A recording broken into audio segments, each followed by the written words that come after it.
With the Yankees having the season they're having right now, what's the biggest problem out in the Bronx? And do you think the series against my dad's Sox will get him back on track? Hey, by the way, it was kind of cool to see a totally different lineup out there. Feel like that lineup brought a little more energy, kind of brought a little different vibe than what it had been. But listen, man, this is the second half of the season. This is where the Yankees historically have absolutely thrived. And listen, man, it's not how you start, it's how you finish. We've all heard that.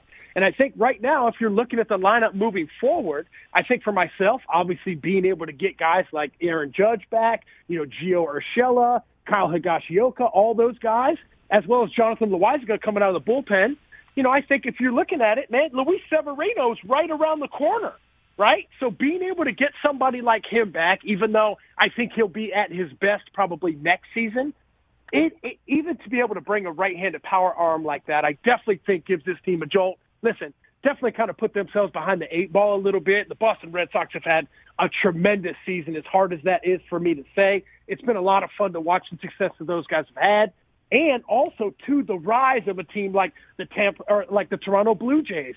Vladimir Guerrero Jr. I mean, we're talking about the front runner other than Ohtani for being the MVP, as well as the Tampa Bay Rays, man. So everyone knows how good they are.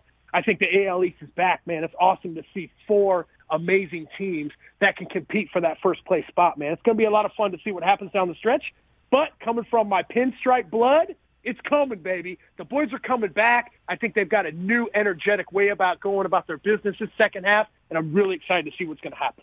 Nick, I really miss the days of heading out to the Bronx to sit out there in the bleachers and scream "Go Blue" and different Michigan things at you, being that you're an Ohio guy. I used to love doing that when you played right field for the Yankees. But now the fans are interacting with the players in a much different way. You've had some encounters, of course, with the bleacher creatures over the years on 161st Street in the Bronx. But when you saw what happened to Verdugo the other night, what were your thoughts, and did it make you think about any kind of interactions that you had with fans throughout your career? Yeah, no place, right? No place in sports. And, listen, you try and create a safe place for athletes. And, understanding going to a game, that sort of stuff can't be happening. I don't think whoever that individual was is going to be watching any baseball games anywhere other than his living room, I think, for a while, according to, being banned from all 30 ballparks. There's no place for that in sports, man. I thought that's just a bad look. Listen, man, I mean, I know the Yankee Red Sox rivalry is strong, but, listen, no place for that in sports, man. I'm even thinking to myself, I've never had something like that thrown at me, never a ball, but quarters, batteries, things like that. But, I mean, come on, man, we're talking, mid-2000s right there. I mean, things have changed a little bit in that time.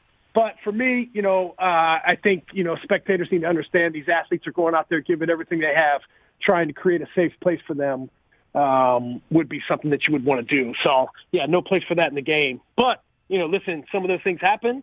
But I don't want, one individual, one apple spoiling the whole bunch. You know what I mean? Nick Swisher joins the show, Fox Sports MLB analyst, lives by the code. If you don't, what's the code, Nick? Don't bro me unless you know me. Those are the words to live by. Don't bro me unless you know me, baby. Don't bro me unless you know me. Nick Swisher joins the show. Ben Lyons in for Rich on the Rich Eisen Show. Walk us through your mindfulness routine, Nick. Are you meditating these days? What are you doing to kind of bring it inward? Are you working on a Wim Hof breath routine? Talk to me through your self-care. Yeah, right, bro. Right now, man, I'm a stay-at-home dad, baby. Right now, we just got back here to Tampa. Joe finished doing second season of Sweet Magnolias, which I could not be more proud of her, man. It's been an absolute awesome season. And for myself, man, just kind of getting back into the flow of things. For myself, being, a special advisor with the Yanks, I get the opportunity and the pleasure to go and watch the next crop of young athletes, right? The next crop of young stars that are coming through. So for myself, I was able to go down to the facility today, watch some young kids play a little ball, especially all the new draft kids. That's the best part, is meeting these kids, seeing how wide-eyed they are. And for myself, man, just letting them know, hey, welcome to the family. It's time to get to work. Can you imagine you're a young player to have all those things for me, bro? I'm digging it, man. Can you imagine you're a young player You're living out your dream to play Major League Baseball. You get called up by the New York Yankees, the most historic and prestigious team. You're going to put on the pinstripes, and your first day, it's like your first day of school, and you meet Professor Swish. And this guy shakes your hand. You know what? You already did. You already heard from me on Instagram, so we've already communicated. I'm telling you, man, I feel like that's such a great way to keep in touch with a lot of my players is directly through Instagram, man. It's been a great outlet for me. It's been a great communication tool. But, bro, for me, you know me, man. I'm loving on you, man. I want the best for you. You know, I want to bring energy to the ballpark. I want to bring excitement, and I want you to know how blessed and fortunate that you are to be able to be putting on the pinstripes. I think there's something to be said for that, man. The culture you create is exactly what you're going to get out of it.